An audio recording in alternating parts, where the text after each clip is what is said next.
Well, hey folks, it's your old pal King Waspinator. Welcome back to Total Party Skills. Be sure to hit like and subscribe. I'm going to talk a little bit more today about Orc+Bone and the process of how this whole setting came to be.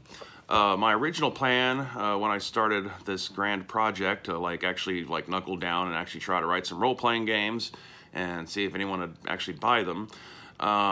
Originally I was going to kind of take the loose D20 framework and was going to do something that was kind of like a time travel B-movie, best of the worst inspired kind of role-playing game setting, which in some ways is what I ended up doing in the long run, just kind of more spread out across multiple titles and using my own rule system.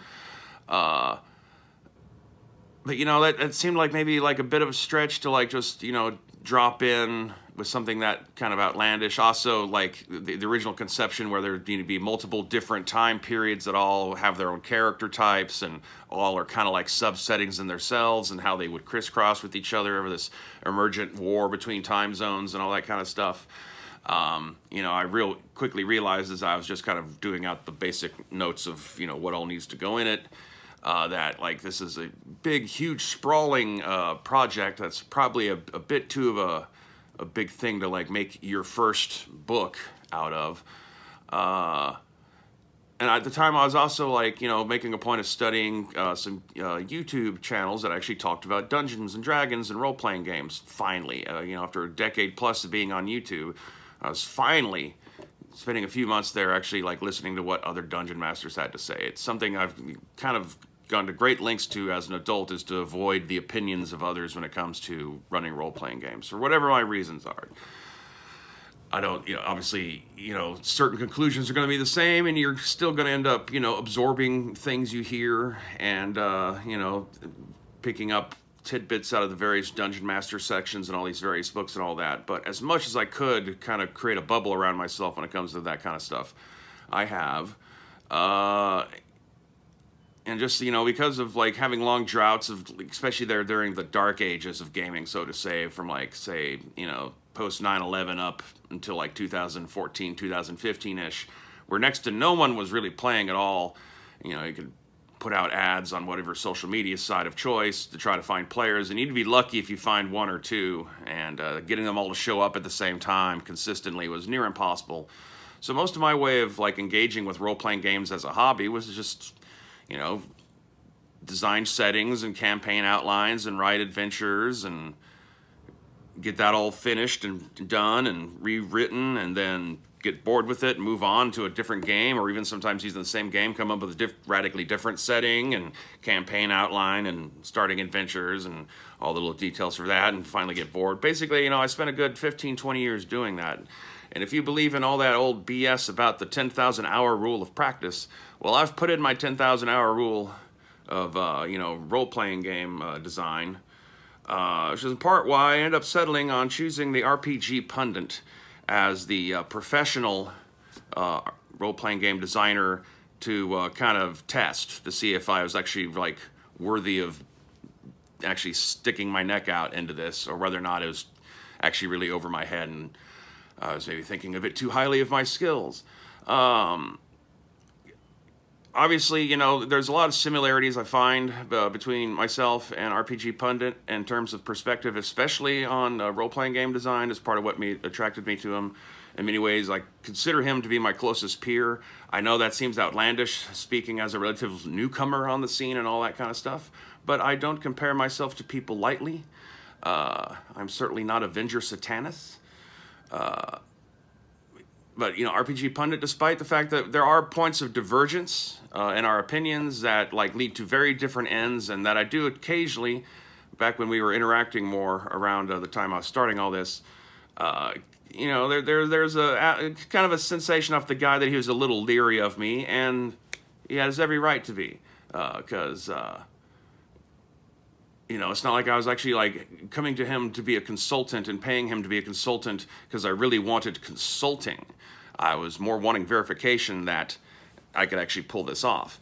And so I came up with Orc+Bone. You know, even before actually contacting him, I had a good chunk of it written. The whole idea is, since he was affordable and approachable, was to basically create an OSR setting that was in opposition to most of the stuff that he talked about in his videos at the time about what he likes out of a D&D experience. There's no human beings. Despite that, it's not a gonzo setting. There's politics buried, messaging buried throughout this thing, but it's very subtle in the background. I'm not too in your face about it. Yet at the same, you have like humanity has disappeared. It's gone extinct. It's not like it's in a setting where humanity was never there. They were there, and their sudden absence has entirely shapes the nature of what's going on in the setting. There's just lots of little things that you can kind of like wiggle around in your brain and kind of like, to figure out your own analogy of how you want to interpret what exactly I'm getting at here. But stuff like how the halflings that humans had spent so long protecting were left so defenseless in their absence, all the monsters that were left behind when humanity disappeared, and the kind of nightmare that was kind of created by their disappearance. The fact that the prettier races like the half-elves are kind of more the sinister people, and that the heroes are your orcs and gnolls. The people who had been held out into the hinterlands on the frontiers and on the edges and were regarded as just like monstrous, savage barbarians are now the ones who are having to pick up the ball of civilization and try to keep what's left of it from being lost entirely, and to save all these people who are being victimized by humanity's shadow that still remains. There's lots of little things that can be like pulled out of that entirely, and the idea was if I could get something like that approved by RPG Pundit to a point where he's willing to like have me put his name in the book as consultant and all that kind of stuff. And I did take a couple of his suggestions of things to add into the book. That's why there's a couple bonus classes and stuff like that. But I didn't end up writing a bunch of like little adventure summaries or ideas. I don't want to be a hand-holding kind of writer. I'm not a hand-holding kind of dungeon master. I don't want to do what modern D&D is doing, where I'm giving you a very specific adventure storyline that you're kind of stuck with. Even the books, the non-D20 books I've put out, they'll have a focused start point, but after that, it's like just big, open, wide sandbox without a lot of specific details on what you're supposed to do with it. It's going to be up to you as the game master to figure out what kind of story you want to tell about a lost expedition stuck back in time to ancient Egypt and all that kind of stuff. Which, if you're being a game master, that should be part of why you decided to get into being a game master, so you can come up with stories and throw interesting little twists and variables at your players, so they always feel like it's always fresh and all that kind of stuff, and you're doing something different than the other dungeon masters. And to me, that's one of the major critical flaws of 5th edition, beyond just the kind of, like I said, the cartoonishness of the character design as they level up. It's really just the actual physical design of how the books are written and what the subjects are. They're all long, sprawling campaigns for characters levels 1 to 10, and a limited little controlled section of the Faerun setting. I know there's like a couple of exceptions to that, but the vast bulk of everything they've put out has been that. They'll always manage to put in a new character race, because I guess whatever marketing research they've done that's shown that people are more likely to buy a book if they get a new race out of it. Hence you get Owl people in Strixhaven, or the inclusion of the Genasi and Princes of the Apocalypse and stuff like that. A couple of magic items. They'll put a little candy in there to get people like come and buy the meal. But the meal is a very structured, chef-controlled kind of experience. You can, because of the modules, and just because of the way the kind of culture has kind of grown, lately around D&D, like you'll get very near identical experiences, if you're playing in the same adventure module being run by 2 different people. There will be difference, but they have a bit less control than they have in a game system that just presents you a setting and a character creation system and some rules to resolve some stuff and some monsters to fight, but otherwise doesn't tell you what to do with it. You have to come up with what the first threat's going to be, and why the player characters have to come to deal with it, and where all that's going to take place. And that is very much like the way Orc+Bone is written.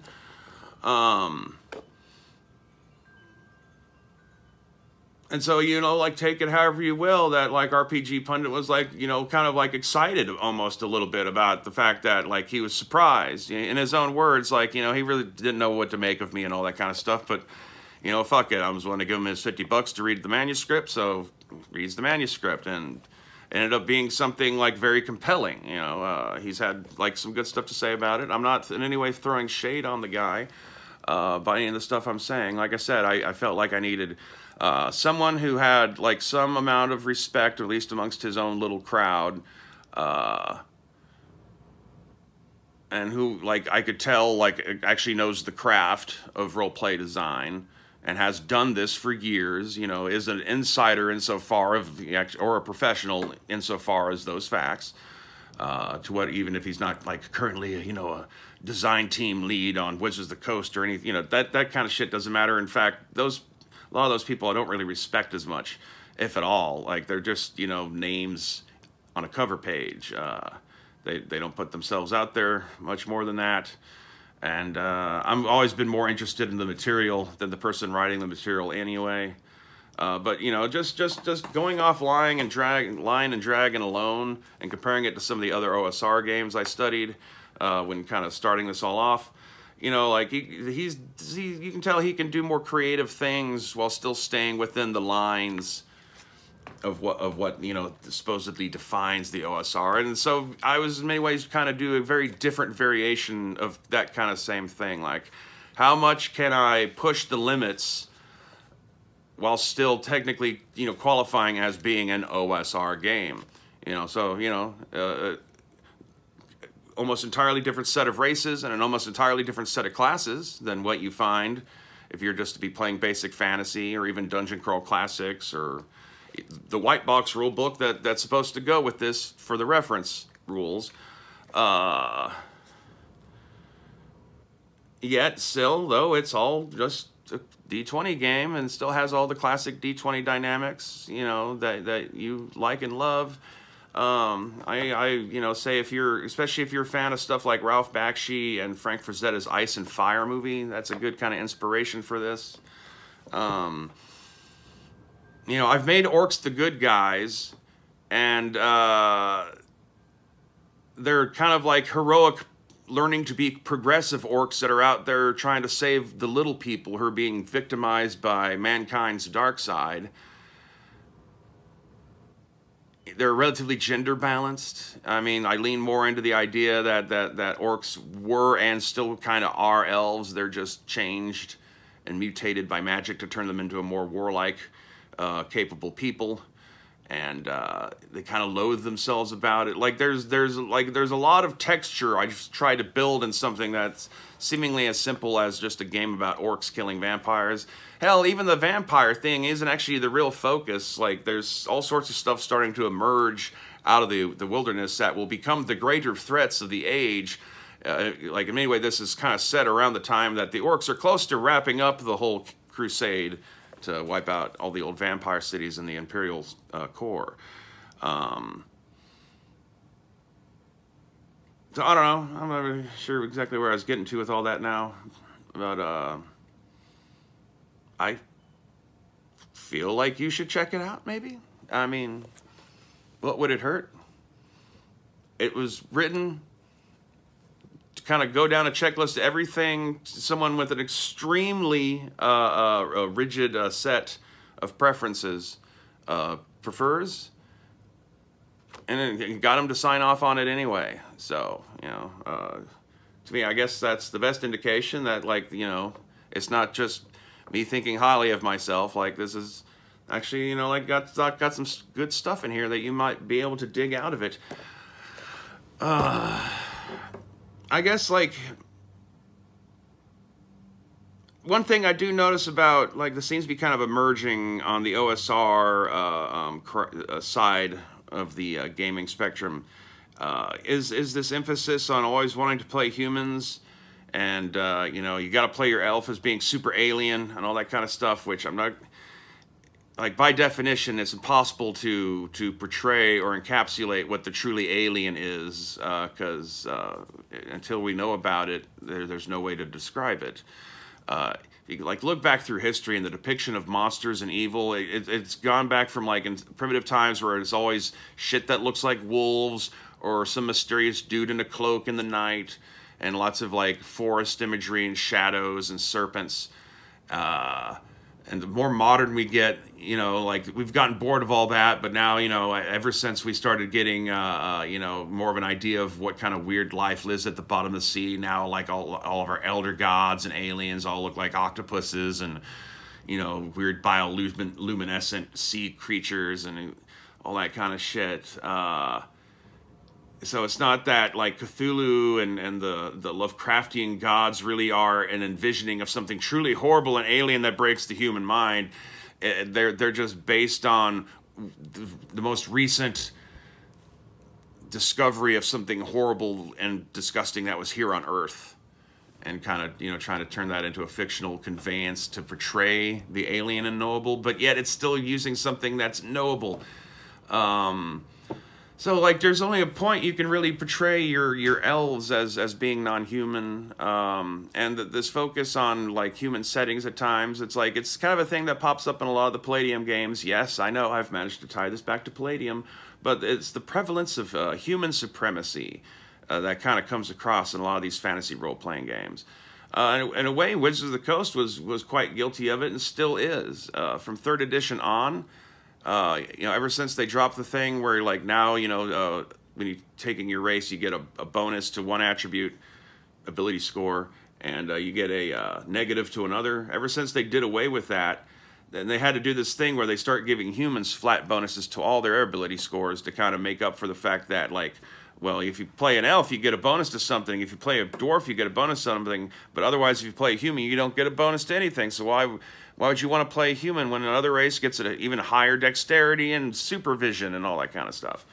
So they give all humans like a flat bonus across the top. I know in the, you know, more recent versions they've tried to like walk that back a little by allowing, you know, taking the optional feat build, but the basic standard human build in the last 3 editions has been +1 to everything, which subtly means that the base average for humans is higher on average than the baseline average for all the other races of the world, with the exception of the ability score that they get a racial bonus to. So that kind of subtly makes human beings superior across the board than all your other races. So that, you know, in a way, even without them, you know, like depicting human supremacist cultures, you know, they always show humans as being pretty diverse and also willing to incorporate other races into their cities and stuff in most cases. And yet the humans themselves are kind of, you know, designed on a human supremacist principle. There's nothing wrong with wanting to play fantasy creatures. I don't, you know, I don't know. I mean, like, I feel like some of the distaste is kind of ratcheted up a bit because of, you know, furry culture online.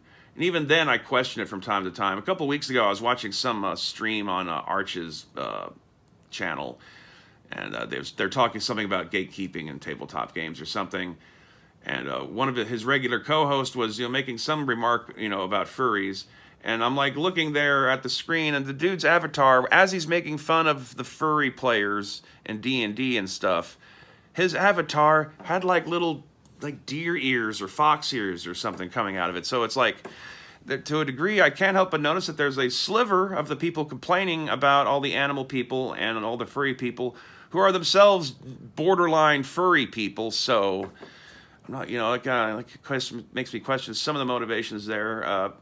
You know, people have always sexualized the stuff that they're playing in D&D. But the idea that we're forever limited to only being able to play in this like Middle Earth, you know, replicant kind of world where you have the, you know, it's like elves, dwarves, and halflings, elves, dwarves, and halflings. Hey, look, another game setting with elves, dwarves, and halflings.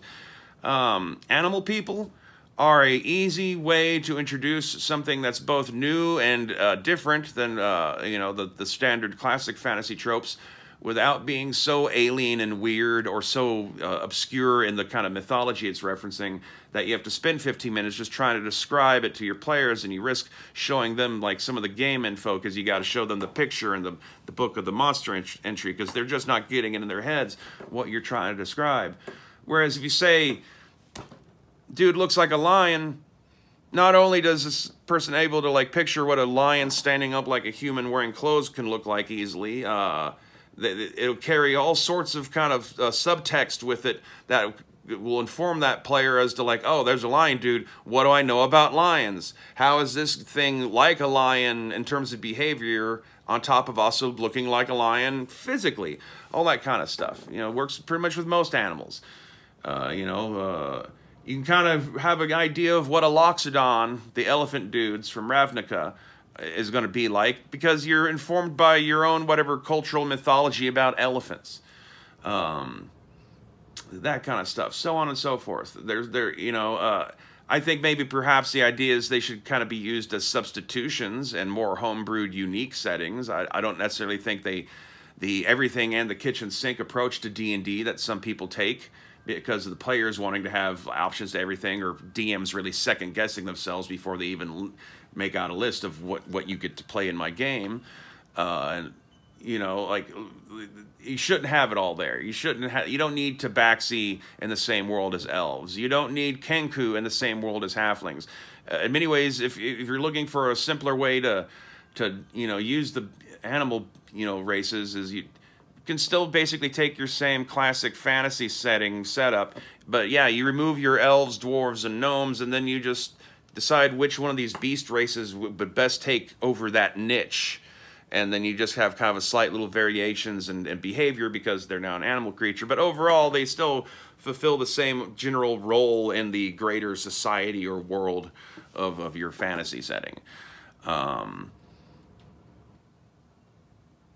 Hence the fact that you get to play gnolls in this, and not these weird sub-demon gnolls like they have in 5th edition. These are just good old-fashioned gnolls that make baby gnolls by gnoll fucking out there in the open, cold savannas of the northern steppes, as God intended.